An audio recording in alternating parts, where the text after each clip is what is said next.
Tina! Hi, Gunilla. Thank you for being here with me today. Thank you for having me. So we're talking about digital citizenship. Yes. And you are someone who supports not just students, but also teachers in digital citizenship. Yes. And we live in a world, as we know, is changing faster and faster and faster. So explain to us, why is your role so important in this day and time? I believe my role is important because I am partnering with teachers to support students. That's one. And also for us to be able to keep up with the ever-changing, the digital tools as well. And in terms of supporting students, they are so exposed with so many contents.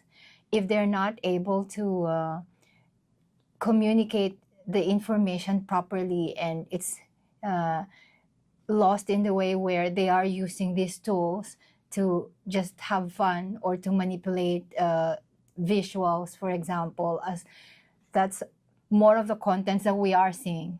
So it's super important that they are knowledgeable on when to apply these tools and how to use it for education purposes as opposed to entertainment. So children should not just be, aware of the technical sides of it, but more of are the contents that we are providing for learning, are the contents that we are providing quality contents as opposed to just making it pranks or entertainments, which are like very usual that we are seeing right now. And especially with the rise of AI, where you can just feed in prompts and then it will automatically create things for you. So the hope is for us to continue educating students and also providing support for teachers and partnering with them so that we all can work together to make sure that students are using it for the right purpose. So I hear you talking about it's more than learning tools and how they function. It's also about dispositions, such as responsibility, Yes. making good choices Yes. for oneself and for others. Yes, absolutely. Sometimes you can also use it to advocate for a good cause. You know how in our schools we are also promoting how are the learning that we are imparting to our students, or we're actually not just imparting learning with them, we are co-creating with them. And then how is it turning into something that will benefit the rest of humanity and not just themselves? I like the word co-creating because in my experience, kids are usually one step ahead of adults. Yes. And they help teachers out when they run into technical difficulties. Absolutely. Sometimes they are more expert than teachers as well. And we have to allow that to happen. Like if there are, students who are more equipped than us, let's welcome them and have them as part of the experts as well. Yeah, I agree with that. And Tina, the world our kids grow up in today looks very different from the world their parents grew up in. Is that fair to say? Yes, it is. Yeah, and I think that provides opportunities as well as challenges. Could you tell us a little bit about what those are from your perspective? So in terms of challenges, it's about the enormous contents that children are so exposed to. And if you let them be, by themselves, they will also not be guided. So it's more of like also partnership between parents and children. Like how can they filter things together? How can they create things together and balance the way that they are learning together? And because sometimes children can also think of, oh, I am more skilled than my parents right now, so I can just do things and, turn around and make it like, because my parents are probably not so exposed to this, then I can, be sneaky and things like that. So it's more of the parents should also be aware and be knowledgeable in these terms so that they can use that opportunity to do things together. And yeah, so I think that's an opportunity for family to do things together in terms of technology. In terms of challenges, it's all about time, I guess. So you have to be really intentional in being there for your children, because if you feel like you don't have time to balance work, family time, then that's also kind of a challenge for families. Yeah, absolutely. Yeah. Not just with technology, but with other things too, I would Yes. say. Yes. And I heard you mentioning that kids often pride themselves of being more skillful and knowledgeable than parents. Yes.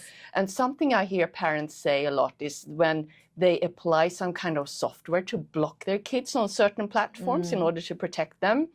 But then kids find a way around those blocks. Yes. Have you experienced this as well? Yes, absolutely. So I think it's more of the more that you block children from exploring, the more that they will, like be more curious. So instead of blocking, you can do it together and have a lot of conversation around it. So I'm seeing that you are interested in this software. Can we explore it together? And that's I think more powerful because you are trusting your children. Yes. And it opened up for dialogue as well. Yes.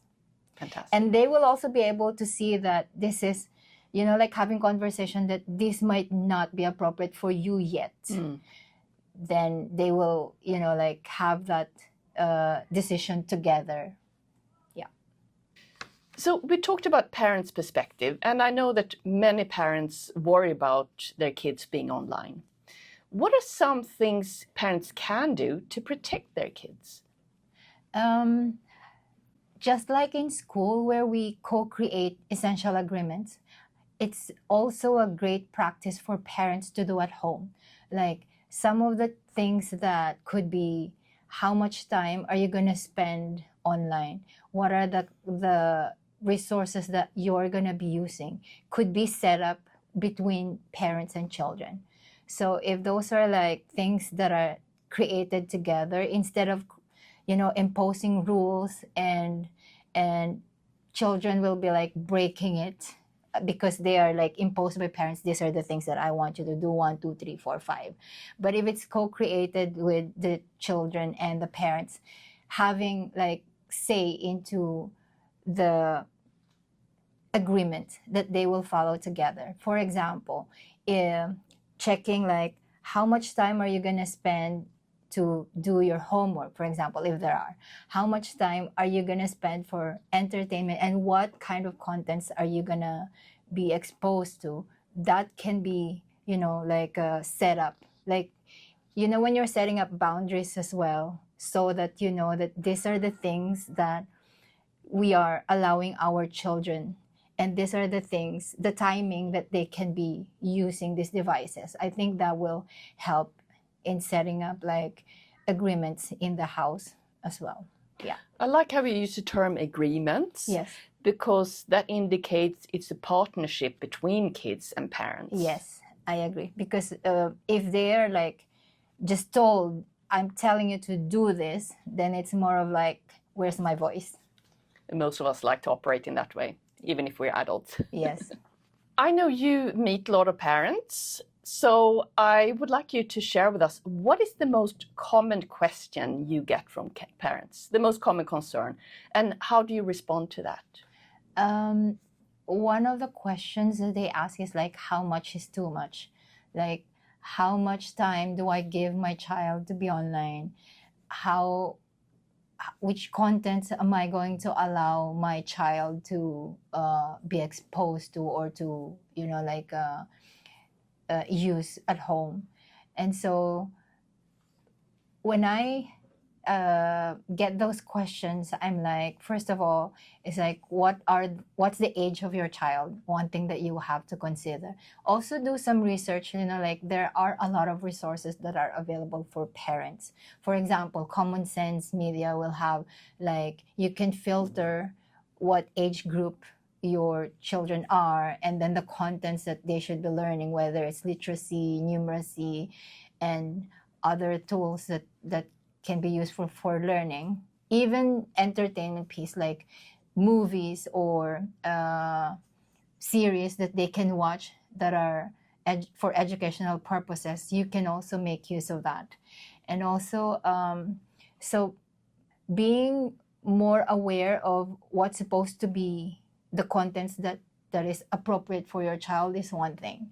The other thing is, again, setting boundaries of how much time you're going to allow your children. So depending on the age group, if the children are, for example, in middle school, they might spend like an hour, or if they're in primary, half an hour, and then have a balance of what activities do you have for your children. Balance it out with not only digital, but play. Yeah, thank you.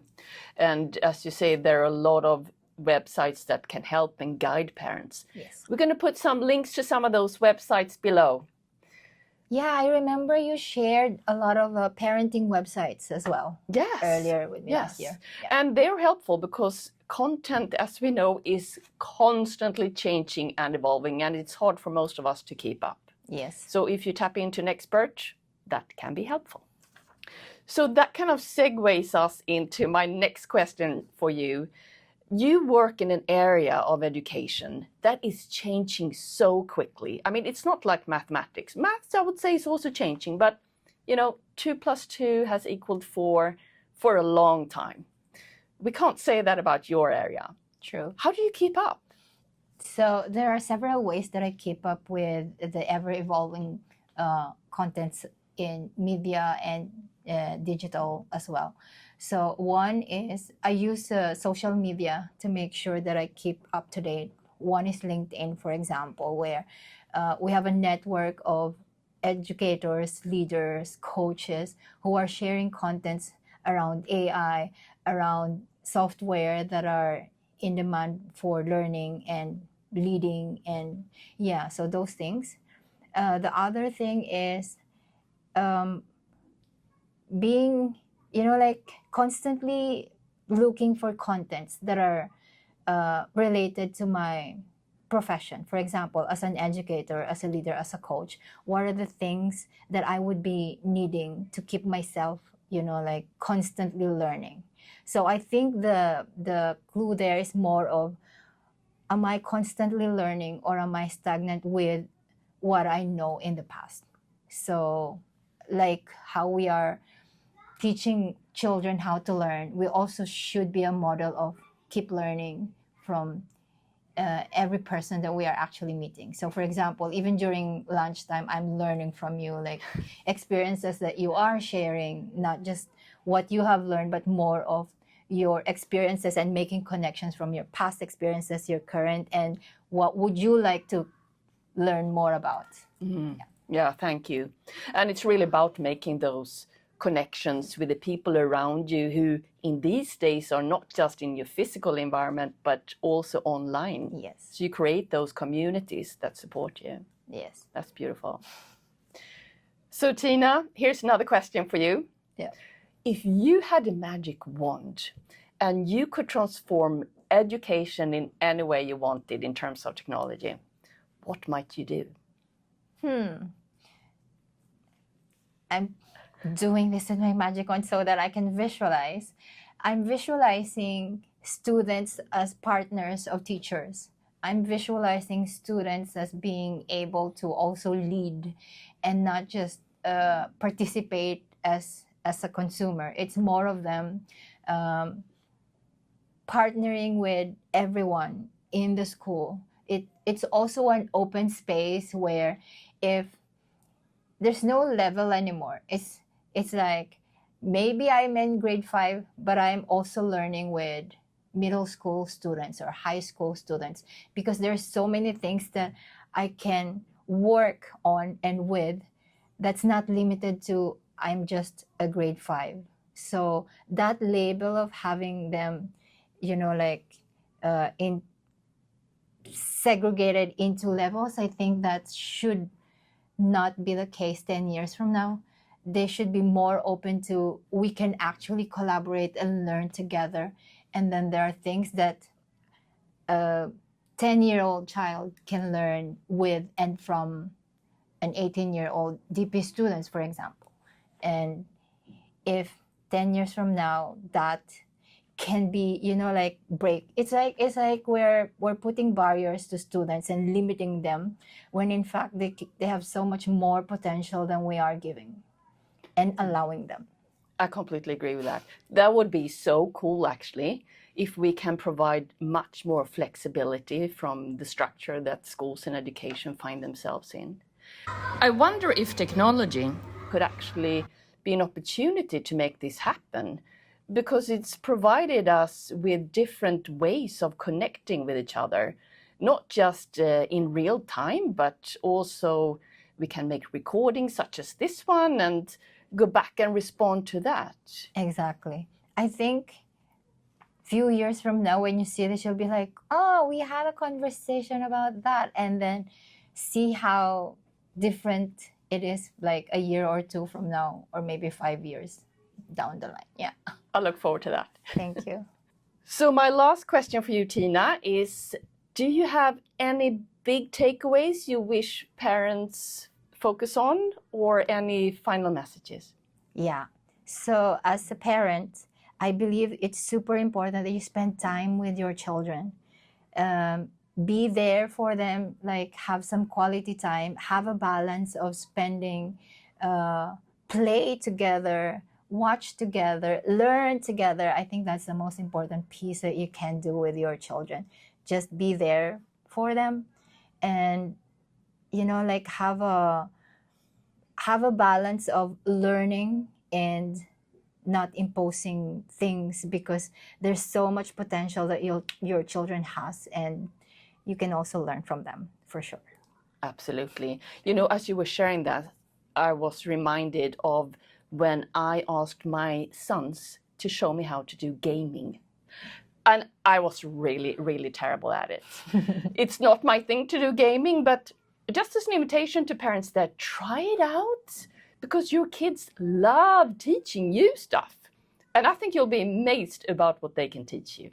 Exactly. Thank you so much for being here with me today, Tina. It's been fabulous to have this conversation. And for all you parents, I hope you have a few takeaways.